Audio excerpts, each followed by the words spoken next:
Aba ay jackpot, nakakaswal ng binibintang ayam kaya aking di pinalampas. Bihira ito dito sa amin mga kakulokoy.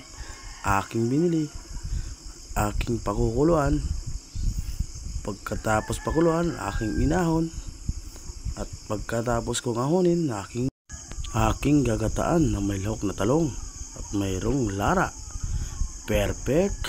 Napakasarap dito mga kakulokoy. Sadyang ngayon lang kami dito makakain mga kulokoy. Bihira to sa amin mga kulokoy. Ang sobrang taba naman mga kulokoy. Tignan nyo naman mga kulokoy ang taba-taba. Jackpot.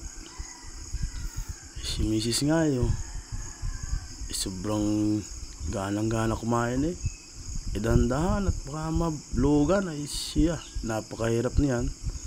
Kaya hanggang dito na lang mga kulokoy. Maraming salamat. Please share and comment and like to my video. Thank you.